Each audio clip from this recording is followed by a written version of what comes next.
Hi guys, welcome to this session on Microsoft Access. In this module, I want to talk to you about using the totals feature. So I've got a database open at the moment with one table. If I just double click on that, you can see the data in there. So I have some number fields or currency fields you can see there. And then I have the total feature activated at table level. This isn't what I want to focus on, but just to show you that if I click off totals is just simply sitting there, and then you've got the option of selecting what you want it to do, whether you want it to sum, which is what it's doing in this case, sum in the salary, or you could do average, count, max, min, and whatever else is listed there. So that's available at the table level just by clicking this little button there. But what I want to focus on in this little video is how you can use that totals feature in a query. So first of all, I'm going to create a query, create query in design view, and add this table. So I'm adding that table. I'll just expand that table a little bit so you can see all the fields.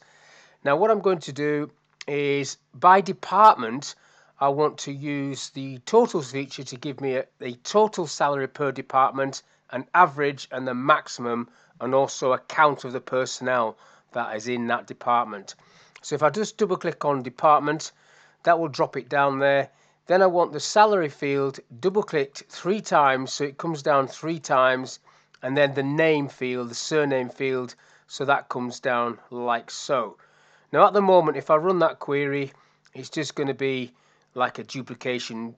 It's expression because you can't have 3 copies of the same field with the same name, so it won't have that, but it gives you this information there, and then you can see that information as well. So if I go back into design, the totals feature at query design level is here. If I click this on, what I get is a row called total, believe it or not, where you've got group by all the way across.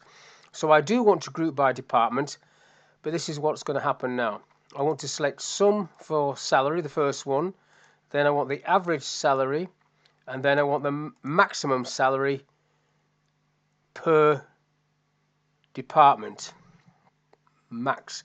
And then the last one, I want a count of how many people are in that department. So if I click on count, that should give me the information I want.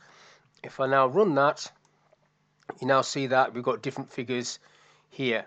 So there's only one person in the finance department, so that's why they're all the same. But you can see the retail, sales and training have multiple people.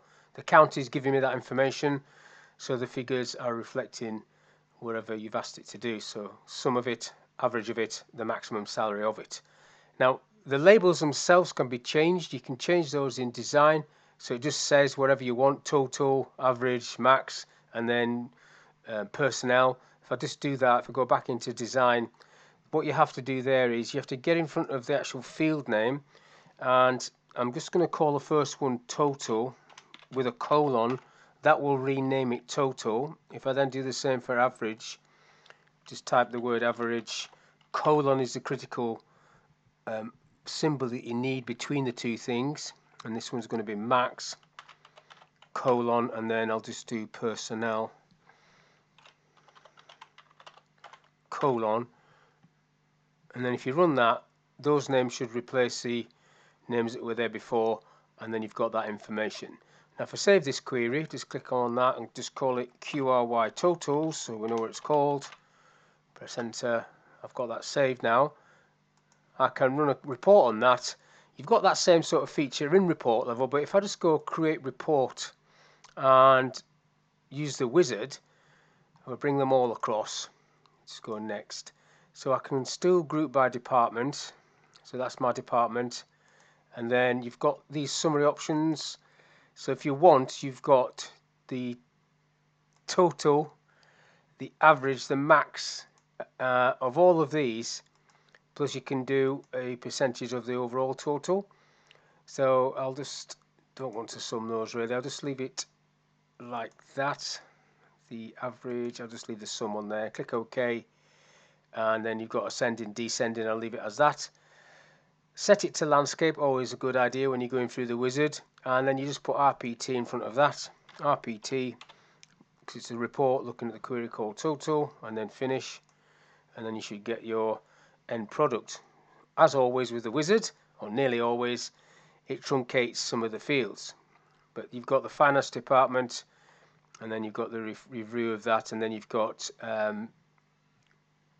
retail and sales and so on and so on. The numbers of people are there and the figures are there, but these need to be fixed. So if I just go close this down, it's this stuff here. Look, if I just it's probably that as well actually. If I just pull that across a little bit and then just move that one across and just make it a little bit smaller.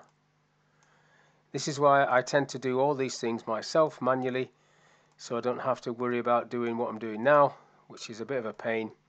Just to fix this, I don't want that label there because it's just cluttering up the whole report. So if I have a look at that now, if I go back to report design and view, now that looks a little bit better, but you can see there it hasn't formatted, which is quite strange to be honest, that it hasn't formatted the currency for the actual sum. So I'll go back into design to do that. So that one, if I go into properties, and then you've got text format, don't want that one, currency is what I want, that's it. Let's have a look. There we go, that's better. So we've got it in pounds, so now it's no longer truncated. The grand total is not truncated, but it's also not set to pounds. So again, that's at the bottom in design. This one, same place, currency, not the euro, currency. Have a look.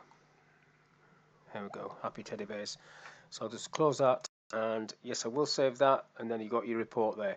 So based on the table of information, you've got your table there, you've created a query that's summarized it as you want it with totals, average and max, and then you've generated a report.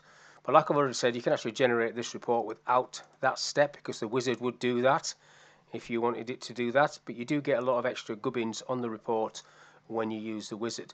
But hopefully this little video has been of use. Thank you for your time, and I'll catch you on the next one.